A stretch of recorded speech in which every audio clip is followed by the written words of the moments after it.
7 दिसंबर 2023 को जब तेलंगाना के सीएम बने तो रेवंत रेड्डी की खूब चर्चा हुई।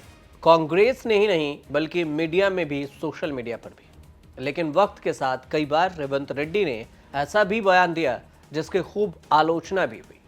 विवादित बयानों की लिस्ट भी लंबी है, जिसकी वजह से उनकी चर्चा होती रही और आलोचना होती रही। लेकिन अब तेलंगाना के सीएम रेवंत रेड्डी के बयान से बीजेपी भड़क गई। रेवंत रेड्डी ने कांग्रेस के एक कार्यक्रम में हिंदू धर्म में देवी देवताओं को लेकर जो कहा, उससे बीजेपी और विश्व हिंदू परिषद आग बबूला हो गई। बीजेपी की तरफ से रेवंत रेड्डी के खिलाफ प्रदर्शन के बात कही गई और प्रदर्शन भी किया गया। वीएचपी ने बिना शर्त माफी मांगने की बात कही। बीजेपी के पूर्व नेता और वर्तमान में विधायक राजा सिंह ने यह भी पूछा कि क्या रेवंत रेड्डी ने इस्लाम कबूल कर लिया है। तो सबसे पहले सवाल यह है कि आखिर रेवंत रेड्डी ने ऐसा कहा क्या जिससे तेलंगाना के सियासत में भूचाल आ गया। 3 दिसंबर को गांधी भवन में तेलंगाना प्रदेश कांग्रेस कमेटी की बड़ी बैठक हुई और इस दौरान सीएम रेवंत रेड्डी ने कहा कि हिंदू कितने भगवानों में विश्वास रखते हैं, क्या 3 करोड़ हैं, इतने सारे क्यों हैं। कुमारे लोगों के लिए एक भगवान है हनुमान, 2 बार शादी करने वालों के लिए एक और भगवान है और शराब पीने वालों के लिए एक अलग भगवान है। मुर्गी की बलि के लिए एक अलग है, दाल और चावल के लिए भी एक अलग है। हर एक समूह का अपना एक भगवान है और इस तरह देवताओं के बारे में कोई एक मत नहीं है। कोई कहता है कि मैं भगवान बालाजी की भक्ति करूंगा, कोई कहता है कि मैं हनुमान जी की पूजा करूंगा, कोई कहता है कि नहीं मैं अयप्पा स्वामी के दीक्षा लूंगा, कोई कहता है कि मैं शिव आराधना करूंगा। और ये सब के सब देख रहे हैं। रेवंत रेड्डी ने जो बयान दिया है उस बयान को भी आप सुन लीजिए। హిందువులలో ఎన్ని దేవతలు ఉండ్రు, ఎంతమంది దేవుళ్ళు? 3 కోట్లు ఉండ్రా? ఎందుకున్నాయి? పెళ్లి చేసుకోవడానికి హనుమంతుడు ఉన్నాడు, 2 పెళ్లిళ్ళు చేసుకునేటోనికి ఇంకొక ఆయన దేవుడు ఉన్నాడు, మందు తాగేటోళ్ళకి ఓ దేవుడు ఉన్నాడు, ఎల్లమ్మ పోషమ్మ మైసమ్మ కళ్ళు కొయ్యాలి కోడి కొయ్యాలి అనేటోళ్ళకు ఉండ్రు, పప్పన్నం తినేటోళ్ళకు కూడా దేవుడు ఉండు. అవునా? అన్ని రకాల దేవుళ్ళు ఉన్నారు। तेलंगाना के मुख्यमंत्री श्री रेवंत रेड्डी ने जिस प्रकार से हिंदू देवी देवताओं के बारे में अपमानजनक, अवांछनीय कमेंट किए हैं, उसे किसी भी कीमत पर बर्दाश्त नहीं किया जा सकता। और एक तरफ ये वही मुख्यमंत्री हैं जिन्होंने अभी जुबली हिल के चुनाव में ओपनली बोला था कांग्रेस मतलब मुसलमान, मुसलमान मतलब कांग्रेस। आपको पूरा तहे दिल से मुस्लिम समाज के साथ जाइए, कोई समस्या नहीं है। आप हम सफर, हम प्याला, हम निवाला, हम राज हो जाइए, हमें कोई समस्या नहीं है। मगर हिंदू धर्म के देवी देवताओं को गाली देंगे तो यह बर्दाश्त करने योग्य नहीं है। देखिए, ये सारी भाषा वही बोलेगा जो औरंगजेब के खानदान से जुड़ा होगा। रेवंत रेड्डी के इस बयान के बाद ही बीजेपी भड़क गई और तेलंगाना विधानसभा में विधायक राजा सिंह ने यह पूछ लिया कि क्या असदुद्दीन ओवैसी के साथ गठबंधन करने के साथ साथ रेवंत रेड्डी ने इस्लाम भी कबूल कर लिया है। तो वहीं पर बीजेपी की प्रदेश इकाई के अध्यक्ष हैं एन रामचंद्र राव ने रेवंत रेड्डी के बयान पर कहा कि मुख्यमंत्री ने हाल ही में जुबली हिल्स उपचुनाव के लिए प्रचार करते समय यह कहा था कि कांग्रेस का मतलब मुसलमान है और मुसलमान का मतलब कांग्रेस है।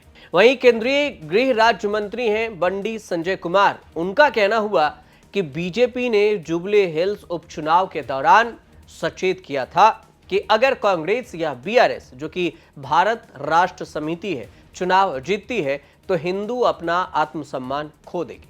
और खुद कांग्रेस के सांसद इमरान मसूद ने भी ये कहा कि मुझे नहीं पता कि उन्होंने क्या बयान दिया, लेकिन शब्दों का चयन ऐसा होना चाहिए कि किसी की भावनाएं आहत न हो। आपके एक मुख्यमंत्री तेलंगाना के रेवंत रेड्डी, उनके बयान पर बड़ा हंगामा हो रहा है। उन्होंने जब कहा कि हिंदुओं में 3 करोड़ देवी देवता हैं, कोई वेज खाता है, कोई नॉन वेज खाता है, किसी को शराब चढ़ाया जाता है, इस बयान को लेकर बीजेपी कह रही है हिंदू भावना आहत हुई है, माफी मांगनी चाहिए और ये देवी देवताओं का अपमान है। मैंने देखा नहीं क्या बयान दिया उन्होंने, लेकिन शब्दों का चयन इस प्रकार का होना चाहिए कि दूसरे की भावनाएं आहत ना हो। रेवंत रेड्डी को अपने बयान के लिए हिंदू संगठनों के गुस्सा का भी सामना करना पड़ रहा है। विश्व हिंदू रक्षा परिषद ने रेवंत रेड्डी से इस बयान को लेकर बिना शर्त माफी मांगने की मांग की है, लेकिन ऐसा भी नहीं है कि रेवंत रेड्डी कोई पहली बार विवादित बयान दिए हों। उनके विवादित बयानों की लिस्ट भी थोड़ी सी लंबी है। इससे पहले 5 नवंबर को शेखपेट में जुबली हिल्स उपचुनाव के लिए एक सभा को संबोधित करते हुए कहा था कि कांग्रेस का मतलब मुस्लिम है और मुस्लिम का मतलब कांग्रेस है। मैं एक धर्मनिरपेक्ष नेता रहा हूं, सिर्फ कांग्रेस ने ही अल्पसंख्यकों को बड़े पद दिए हैं बिना शर्त के। 2023 में रेवंत रेड्डी ने कहा था कि हमारा डीएनए बिहार के डीएनए से बेहतर है। मेरा डीएनए तेलंगाना है, केसीआर का डीएनए बिहार का। वह बिहार के हैं, केसीआर के जाति कुर्मी है और वे बिहार से विजयनगरम और वहां से तेलंगाना चले गए। तेलंगाना का डीएनए बिहार के डीएनए से बेहतर है। तो बिहार का डीएनए और तेलंगाना, इस पर भी विवाद हुआ था। अगस्त 2025 में दिल्ली के जंतर मंतर पर भी उन्होंने चैलेंज करते हुए कहा था कि जो कोई भी राहुल गांधी की विचारधारा के खिलाफ जाएगा उसे राजनीतिक परिणाम भुगतने होंगे। उन्होंने ये भी कहा था कि भले ही इसके लिए मोदी के जो माइंड है उसको मरोड़नी पड़े, 42% लोग इसके समर्थन में। इस साल ही 2025 में रेवंत रेड्डी और पत्रकारों को थप्पड़ मारने वाले बयान की भी खूब चर्चा हुई थी।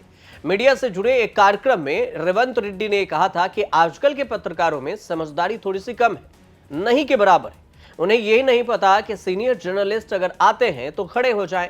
कभी कभी मेरा मन तो करता है कि उन्हें थप्पड़ मार दूं, लेकिन परिस्थितियां और पद बीच में आ जाते हैं।